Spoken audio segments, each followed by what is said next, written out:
Hello, this is BBC News. I'm Ben Boulos. The headlines at 6. A major push to offer coronavirus jabs to every adult in England is gathering speed, with queues forming outside pop-up vaccination centres. The headlines at 10. Hundreds of thousands of demonstrators take to the streets of London to demand another Brexit referendum. I'm Ben Boulos, live at the Willington Wetlands in Derbyshire, finding out how natural habitats like this and what goes on here are connected to the COP26 goals of tackling climate change.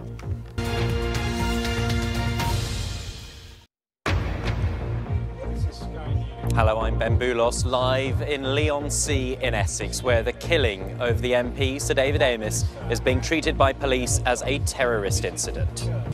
Hello, you're watching GMT on BBC World News. Our top stories. President Putin warns what he calls military hysteria over North Korea could lead to global catastrophe. He says more sanctions won't work because Pyongyang would rather eat grass than abandon its nuclear program. Hello, welcome to BBC News. I'm Ben Boulos. These are our top stories. Burned out buildings and looting mark the 6th day of chaos in South Africa. So, today, International Happiness Day. Yeah, on a Wednesday, I know. But a simple question for you. What makes you happy? Keep it clean, please. Let us know. Just use the hashtag. There it is. BBC The Briefing.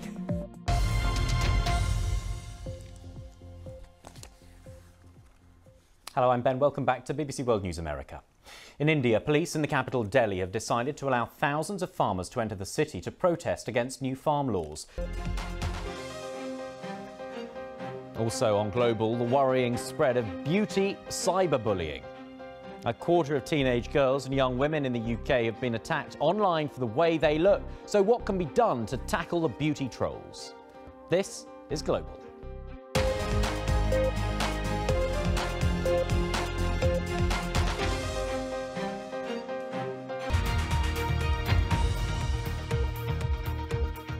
Hello and welcome to our look ahead to what the papers will be bringing us tomorrow. With me, we have Joe Phillips, political commentator, and Nigel Nelson, who is political editor of The People and Sunday Mirror.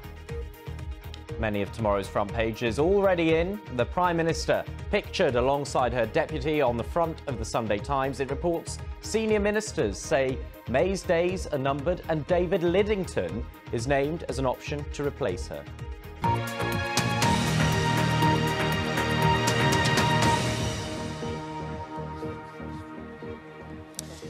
Hello, welcome to Leigh-on-Sea in Essex, where the community here is grieving the loss and coming to terms with the sudden, horrific and violent killing of the man who has served as their MP for more than 20 years. Sir David Amess, a much-loved local politician, and that's seen in the growing flowers and messages that have been left hour by hour, people coming to lay their own flowers, to reflect, to pause, just close to the scene where the events of yesterday unfolded.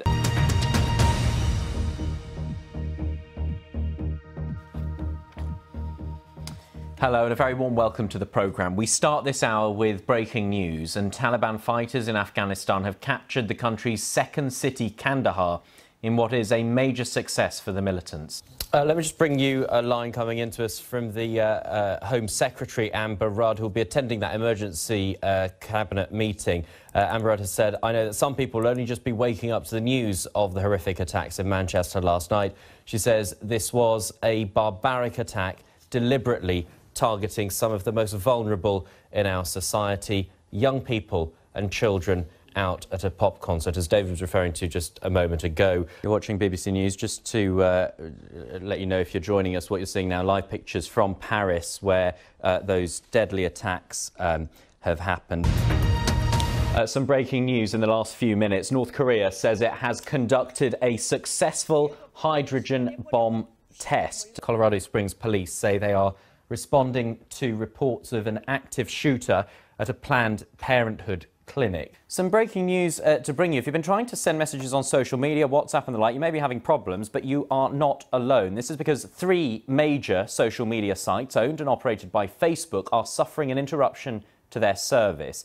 These are the pages that were displayed just a short while ago when we tried to log on to Facebook, Instagram and WhatsApp. As you can see, none of the sites were loading. Now, washing your hands and disinfecting surfaces you come into contact with is all part of slowing the spread of the coronavirus. But have you thought about these things? Smartphones. We handle them every day, but when did you last clean it? Dr. Lena Sirik, a microbiologist from University College London, shows us how you can effectively clean your phone using just household soap and water. At the top right of your screen there, you can see the countdown clock, if you want to count down along at home. But they have been sitting in that rocket for just over half an hour. They boarded, and then the final checks were being done. Now, just 40 seconds until this historic launch, a fully automated launch happening just over a week after Jeff Bezos' rival, Richard Branson, blasted on his space tourism rocket. The whole flight will take a few minutes. We're going to follow the whole thing here live for you on BBC News. Let's just listen in and soak up some of the atmosphere in the last 10 seconds before the launch. T-minus 10, 9, 8, 7, 6, 5, 4. Command engine start. 2, 1.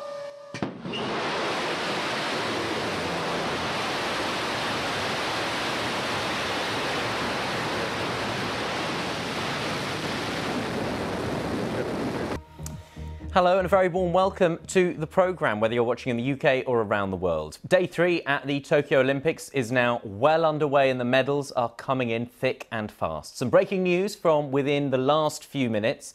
Tom Daley and Matty Lee have just won Britain's second gold of the Games in the diving pool. Prince Harry has married Meghan Markle in the historic surroundings of St George's Chapel at Windsor Castle. The ceremony, watched by a global audience of hundreds of millions of people, was a blend of traditional British pageantry with a modern outlook, a mix of gospel music and hymns. Ben, what are some stories sparking discussions online? Well, Sharon, this is what is trending right now, and a good moment to pause and appreciate some fine canines. Dog videos and pictures popular all year round, of course, but particularly as the most perky pups take centre stage at Crufts. The competition has just started for this year. From Afghan hounds to Yorkshire Terriers, 22,000 dogs are competing for the prestigious title of Best in Show. Not quite a lead story, but not a bad tale either. You're watching Newsday on the BBC. The war in Syria, which has so far claimed about 500,000 lives, has now been raging for 8 years this month. Among the victims are innocent children who've grown up knowing only conflict. I mean, you've encountered the anger and the pressure from the president in the past. Right. What is it like when you get that call and you hear, Senator, this is the White House, Mr. President is on the line for you? Well, it's that, or you're at the other end of a tweet. He knows how to bully, and he has. Mr. Flake, state election officials, state judges, federal judges, the Department of Justice, none of them have found any evidence of voter fraud, and yet the president persists with these accusations without substantiating them. Where and how does this all end? Well, it's going to end on January 20th when Joe Biden takes the White House. Well, Mark, we wait ages for a major global summit of world leaders, and two then come along in the same weekend. But the G20 very much setting the groundwork for the climate summit in Glasgow. So the study is music to my ears, I have to say. OK. Because, yeah, it might be music to your ears, but there are a lot of people who work shifts, maybe they have young children, and actually having regular bedtimes is simply impossible, incompatible with their life. So what can they do, if anything, to sort of mitigate the effect of not having a bedtime within that sort of golden hour? Well, I do a lot of work with shift workers. The president, though, may well point to the year 2000 and say, look, when there were disputes over votes, it went right up to the Supreme Court, and eventually it turned out to be worth fighting. What would you say to that point? Well, I was heavily involved in the 2000 litigation, and so I can tell you that there's absolutely no comparison. Margaret, we're just seeing images of it. I mean, two things strike me. One, it's huge, and two, the level of detail is extraordinary. Well, I did take lots and lots of photographs.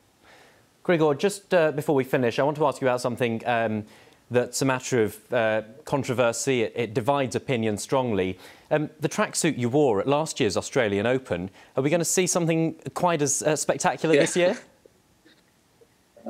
My colleague Ben Boulos is at Willington Wetlands in Derbyshire for us with another of our broadcasts tying in with the themes of the Climate Change Conference. Ben. Anita, just take in that view. Isn't it the most peaceful, tranquil, calming sight at this time on a Saturday?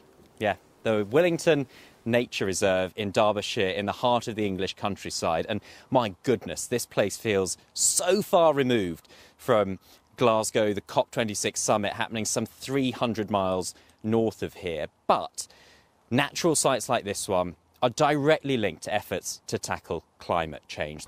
Well, just a few hundred metres up the road there is where the tram is still lying on its side. We're standing in the middle of what would normally be a very busy road junction that would be packed full of trams, cars, buses at this time of day. It is completely empty of any traffic. Well, let me introduce you to Harry. Now, he's got the opposite problem to most of us this Christmas. Not that he's putting on too much weight, but that he's simply not fat enough. Here in the New Forest National Park, though, there are more than 2,700 different species. Take a look at these beautiful examples down here. These are called funnel cap mushrooms. Before they vote, Theresa May has said she will open the debate, give more details. We had a press conference in Strasbourg where she set out the essence of what she said she had achieved. She will flesh that out in more detail for MPs before they vote. And also, crucially, the government's top law officer, the Attorney General Geoffrey Cox, will give his opinion on whether he feels this changes anything. There was a tweet from Sam Coates from The Times just a moment ago that I saw saying, could you really have a situation where an interim caretaker Prime Minister is really steering the country through these huge decisions? The divide between politicians and the people is becoming dangerously wide, I think. Not a savoury performance either. And the time we've heard that phrase used was throwback. Let's throw back to the expenses scandal. The Sunday Times has almost a resurgence of this. What a segue that was, wasn't it? Absolutely. And who worthy of Martine, perhaps, Steve. Oh, no, don't go there. Now, if you're anything like me, you will occasionally have to send a little message to your friends to say, I'm really sorry, I'm a bit late, the train was delayed.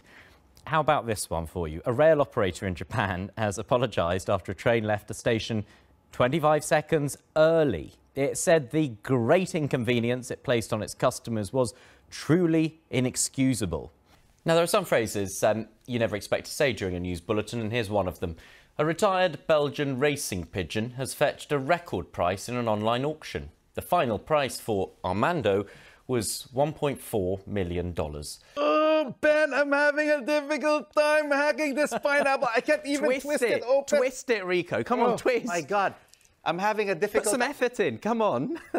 Right, the talking point today has been this idea from Amazon that it could try and adjust people's accents on phone calls so that, for example, if I was speaking to you, you would hear my voice in your accent and I'd hear your voice in my accent. The idea to make it easier for us to understand each other. I've been asking for your thoughts on this. Thomas says, what a great idea. I love the sound of my own voice in meetings, so why not extend it to phone conversations? But I can see this being of use to telemarketers and customer support call centres. Diane, not quite so keen. She says, yuck to this idea. I love other people's accents. And I was very excited when the album arrived in the post this morning on CD. Yeah, remember those? Time now for a look at the weather with Nick Miller. Getting some updates on the social media outage. Facebook says it is aware that some people are having trouble accessing the company's apps and products. Those, of course, include Facebook itself and Instagram. This is the bit I normally tell you can reach me and the team on social media. Maybe you can, maybe you can't. But in any case, thanks for watching. That translates across oceans. I think that Todd, I'm afraid we are out of time. I have no TARDIS to take us back, so I shall thank you and say goodbye to you and goodbye to our viewers for now as well. In just a moment, I'll have all the latest business news for you, including a look ahead to the UK budget and the latest results from Google's parent company Alphabet, as well as Twitter. Plenty more business news as well. And you can reach me and the team on social media. You'll find me on there at Ben Boulos. See you very soon.